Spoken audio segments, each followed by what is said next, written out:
Bonjour ou bonsoir, selon l'heure à laquelle vous nous regardez. Je suis chroniqueur audio et animateur de podcast à l'ODJ Média. Et aujourd'hui, je vais vous lire fidèlement une chronique rédigée par la rédaction, intitulée « Intelligence artificielle, de la quête de traduction parfaite à l'horizon incertain de l'AGI » qu'on écoutera ensemble dans ce podcast.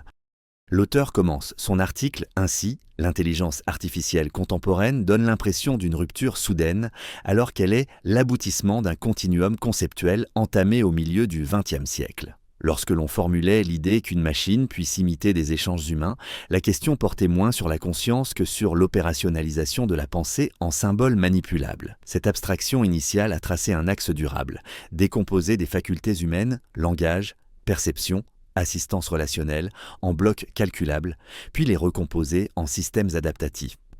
Des transformeurs au modèle de diffusion. Anatomie d'une accélération socio-technique, la première génération d'agents conversationnels rudimentaires, conçus pour soutenir ou simuler un échange psychologique, illustrait déjà une ambivalence persistante. Un outil peut offrir espace d'expression et en même temps créer une illusion de réciprocité émotionnelle. L'IA, appliquée au bien-être mental, met toujours en tension accessibilité et risque de substitution appauvrissante. L'expansion actuelle des assistants relationnels réveille la même question.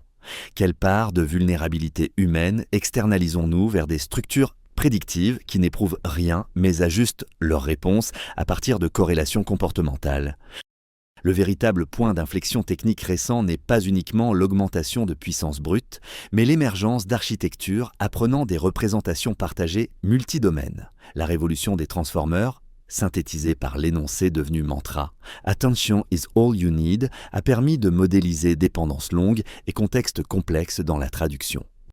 Ce qui, au départ, visait l'alignement de langues disparates, a produit un moteur de généralisation réutilisable pour synthèse de texte, raisonnement approximatif ou génération créative. La translation sémantique est devenue une infrastructure. Ce n'est plus seulement convertir une phrase, c'est cartographier des espaces conceptuels continus dans lesquels naviguent d'autres applications.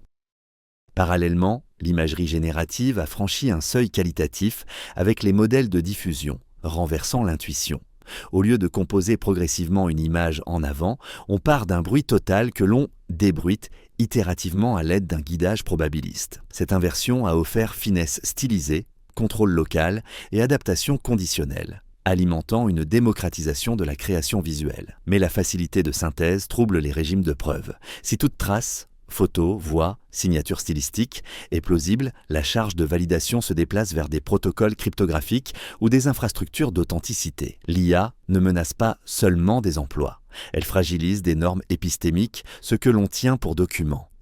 Sous la surface spectaculaire, un goulot matériel pèse, dépendance à une chaîne de fabrication concentrée pour des accélérateurs graphiques haut de gamme. L'entrelacement des demandes, jeux, calculs scientifiques, cryptominage résiduel, entraînement massif, crée une volatilité de coûts qui influe sur qui peut itérer rapidement. Cette rareté relative fabrique un avantage cumulatif pour les acteurs déjà capitalisés, consolidant des oligopoles de modèles et de distribution. La trajectoire d'innovation est ainsi autant déterminée par les courbes d'efficacité énergétique et la logistique de fonderie que par la pure inventivité algorithmique.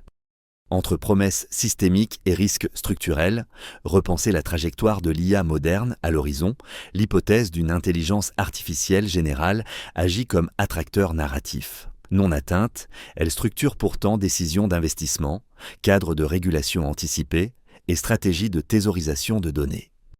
Le risque principal à court terme n'est pas qu'une entité autonome échappe à tout contrôle, mais que des systèmes puissants mais partiellement opaques amplifient des asymétries déjà existantes, accès linguistique, persuasion ciblée, différentiel de productivité.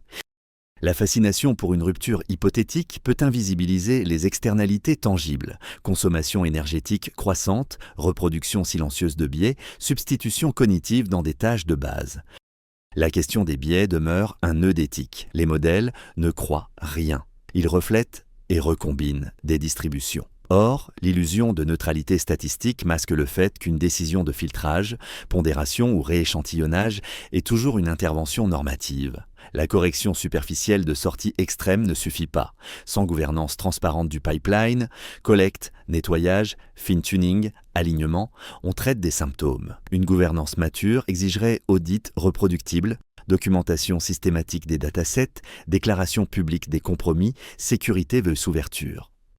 Plutôt que d'opposer enthousiasme et prudence, il devient nécessaire de structurer un cadre d'évaluation multipolaire. Valeurs sociales nettes, accès, inclusion, résilience, dépendance matérielle, traçabilité, chaîne de provenance des modèles et friction cognitive. Dans quelle mesure l'outil accélère sans atrophier des compétences fondamentales. L'IA n'est pas destinée à remplacer ou sauver la cognition humaine, elle reconfigure les gradients de compétences. Notre responsabilité collective est de décider si cette reconfiguration élargit ou rétrécit les marges d'autonomie et de discernement.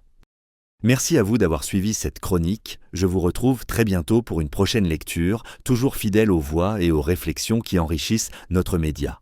À très vite sur l'ODJ Média.